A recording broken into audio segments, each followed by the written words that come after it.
ചാരക്കഥകൾ നമ്മൾ സിനിമകളിൽ ഒരുപാട് കണ്ടിട്ടുണ്ട്. എന്നാൽ സിനിമയെ വെല്ലുന്ന സാഹസികതയും അതിലേറെ ദുരന്തവും നിറഞ്ഞ ഒരു ജീവിതമായിരുന്നു രവീന്ദ്ര കൗശികിൻ്റേത്. ഭാരതത്തിൻ്റെ അതിർത്തികൾക്ക് പുറത്ത് ശത്രുരാജ്യത്തിൻ്റെ സൈനിക യൂണിഫോം ധരിച്ച് അവരുടെ തന്നെ മേശപ്പുറത്തിരുന്ന് ഇന്ത്യക്ക് വേണ്ടി കരിക്കോൾ നീക്കിയ ഒരാൾ. ലോക ചാരസംഘടനയുടെ ചരിത്രത്തിൽ തന്നെ സമാനതകളില്ലാത്ത ഒരു പോരാളി. ഇന്ന് നമ്മൾ കേൾക്കുന്നത് ഇന്ത്യയുടെ ബ്ലാക്ക് ടൈഗർ രവീന്ദ്ര കൗശിക് പാകിസ്ഥാനിൽ നടത്തിയ അവിശ്വസനീയമായ പ്രവർത്തനങ്ങളെക്കുറിച്ചാണ്. 1975 പാകിസ്ഥാനിലേക്ക് കടക്കുമ്പോൾ അദ്ദേഹത്തിന് പ്രായം വെറും 23 വയസ്സ്. ലക്ഷ്യം ഒന്നേയുള്ളൂ, പാകിസ്ഥാൻ സൈന്യത്തിൻ്റെ ഉള്ളറകളിലേക്ക് നുഴഞ്ഞു കയറണം. ഇതിനായി രവീന്ദ്ര കൗശിക് തൻ്റെ സർവസ്വവും ഉപേക്ഷിച്ചു. അദ്ദേഹം ഉറുദു ഭാഷയിൽ പ്രാവീണ്യം നേടി, സുന്നത്ത് കർമ്മം നടത്തി ഒരു മുസ്ലിമായി ജീവിക്കാൻ പരിശീലിച്ചു. നബി അഹമ്മദ് ഷാക്കിർ എന്ന പേരിൽ അദ്ദേഹം കറാച്ചിയിലെത്തി. അവിടെ അദ്ദേഹം കറാച്ചി സർവകലാശാലയിൽ ചേർന്ന് നിയമബിരുദം നേടി. ഇത് വെറുമൊരു ബിരുദമായിരുന്നില്ല, മറിച്ച് പാകിസ്ഥാൻ സമൂഹത്തിൽ ലയിച്ചു ചേരാനുള്ള അദ്ദേഹത്തിൻ്റെ ആദ്യ ചുവടുവയ്പ്പായിരുന്നു. തൻ്റെ അഭിനയ പാടവം അദ്ദേഹം ജീവിതത്തിൽ പ്രയോഗിച്ചു. ചുറ്റുമുള്ളവർക്ക് അയാൾ ഒരു തികഞ്ഞ പാകിസ്ഥാനിയായിരുന്നു. നിയമ ബിരുദത്തിനു ശേഷം രവീന്ദ്ര കൗശിക് തൻ്റെ ദൗത്യത്തിൻ്റെ ഏറ്റവും അപകടകരമായ ഘട്ടത്തിലേക്ക് കടന്നു.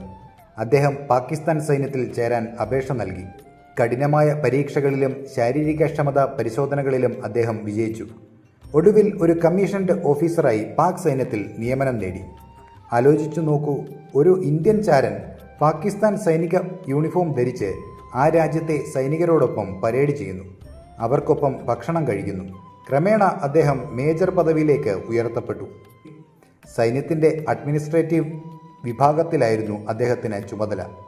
അതുകൊണ്ട് തന്നെ അതിപ്രധാനമായ പല രഹസ്യ രേഖകളും അദ്ദേഹത്തിൻ്റെ കൈകളിലൂടെയാണ് കടന്നുപോയിരുന്നത്. 1979 മുതൽ 1983 വരെയുള്ള കാലയളവിൽ അദ്ദേഹം ഇന്ത്യക്ക് കൈമാറിയ വിവരങ്ങൾ അമൂല്യമായിരുന്നു. പാകിസ്ഥാൻ സൈന്യം ഇന്ത്യക്കെതിരെ ആസൂത്രണം ചെയ്ത പല നീക്കങ്ങളും ഇന്ത്യ മുൻകൂട്ടി അറിഞ്ഞു.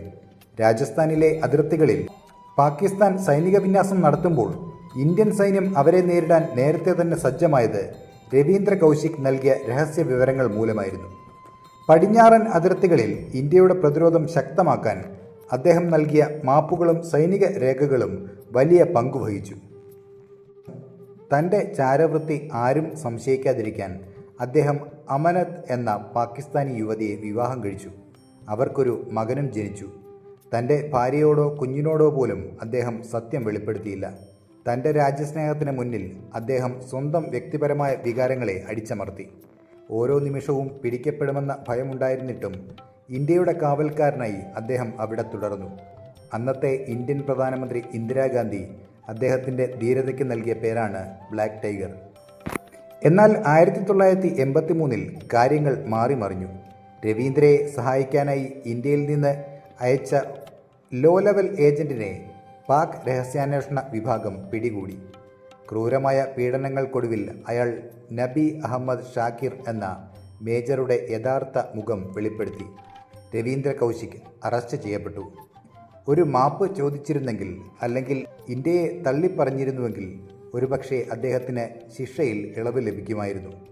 എന്നാൽ ചങ്ങലക്കിട്ടപ്പോഴും ആ ശരീരത്തിലെ ഇന്ത്യൻ ചോര തിളച്ചുകൊണ്ടിരുന്നു.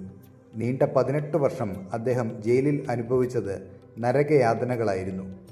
ശ്വാസകോശ സംബന്ധമായ അസുഖങ്ങളും ഹൃദയസ്തംഭനവും മൂലം 2001 അദ്ദേഹം ആ തടവറയിൽ വെച്ച് മരണത്തിന് കീഴടങ്ങി.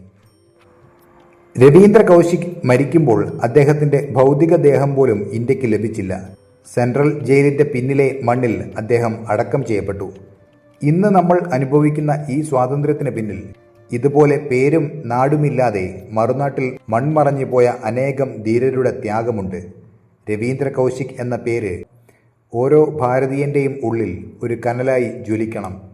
ശത്രുവിൻ്റെ കോട്ടയിൽ സിംഹത്തെ പോലെ വാണ ആ ബ്ലാക്ക് ടൈഗറിന് പ്രണാമം. ജയ് ഹിന്ദ്.